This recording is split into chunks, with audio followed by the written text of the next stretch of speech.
CNN's David Gregory also traveled there and met up with tourists in search of deeper spiritual meaning. Jerusalem calls to the faithful. Here, the Bible comes to life, and pilgrims come in search of its history. This is something that is one of the most powerful and remarkable things about the tradition, is that you can actually go to the place where things happened. We've come to the Old City with Professor Paula Fredrickson in search of the historical Jesus.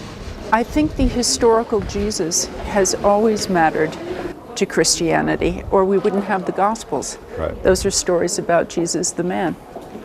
Along the Via Dolorosa, the pilgrim imagines the agony and physical strain for Jesus of Nazareth during the march to crucifixion. On his final journey, the Gospels say he faltered carrying the cross, placing his hand on this stone before Simon helps to bear the burden. Visiting Methodists from a church in St. Louis find a visit to the place makes for deeper spiritual meaning. I think Scripture goes from black and white to technicolor when you come here, because all of a sudden you serendipitously discover things, or you've been reading it your whole life, studying your whole life, and it's like this kind of, aha, oh my goodness, I get why Jesus came here.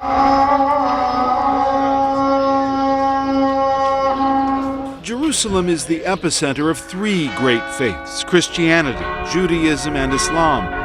But more than half of the visitors to the country are Christians, coming increasingly from Asia and African nations. Leading parishioners from Ohio to the site of the Visitation, where Mary is said to have praised God after learning she is the mother of Jesus, Father Steve Brunovsky says the history is meant to help us live our faith today. When you go to a place where there's a shrine, or where your ancestors have been, where people of faith have been for a long period of time, it also reminds you that, you know, we're all on pilgrimage, and we take this experience of these holy places into our daily life. The narrative of the New Testament unfolds powerfully along the shores of the Sea of Galilee. Here is where the ministry of Jesus was formed. And today is where religious pilgrims come to explore the natural beauty of this area, but also to look up from the pages of the Gospels and imagine what happened here. This is a landscape of miracles, love, and faith, where Jesus is said to have told his followers, "Don't be afraid." Today it's where pilgrims come to dig even deeper.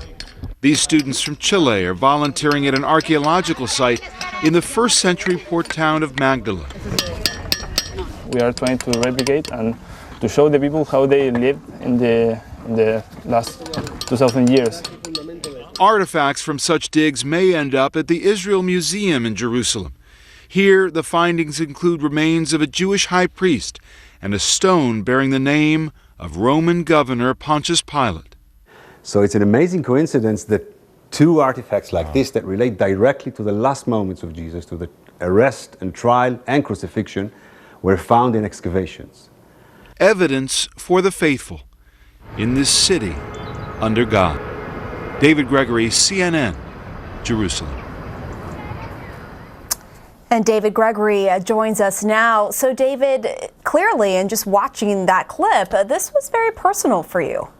Well, I've been on my own faith journey for the past decade or so, and have written about it in my book, How's Your Faith? So there's no question. I mean, I have deep interest in this, deep interest in people who go to the Holy Land to walk the Gospels, to walk their tradition as Jews, Christians, or Muslims, and find in biblical archaeology a sense of place, unfolding history, which has a real impact, I think, on the development of your own faith, a deepening of your faith. So as somebody who was able to do this you know, as a journalist, it was also very meaningful.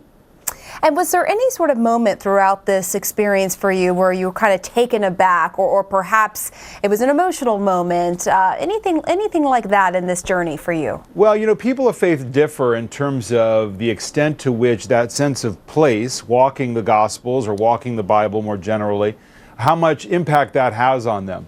I'm among those who likes to do it, to try to imagine the sacred text, to try to imagine what happened in history, and to try to imagine these these figures in the Bible and how they have resonance in our lives today. So that's something that's impactful on me. And I just love going to places where we know from the text that things were said to have happened, that we believe from the text that things were to have happened. And that has a lot of meaning for me. It helps to make it all come alive. And just quickly, what will viewers in your hope walk away with after watching this? Well, again, I think, and especially this first episode is about Pontius Pilate and the stone that was found. It is the master biblical stories coupled with what history and biblical archaeology has done to try to inform the Gospels. What those findings tell us about the life of Jesus, I think is remarkable. There's still a lot of mystery. There's still a lot of questions. Not everything is resolved. But the series really leans into that mystery, and I think whether you're a believer or someone who's interested in the history, there's a lot for both groups. Yeah, it certainly seems that no matter what faith you have, or even if you don't have a faith, there's something in this for everyone. David Gregory, thank you very much for that.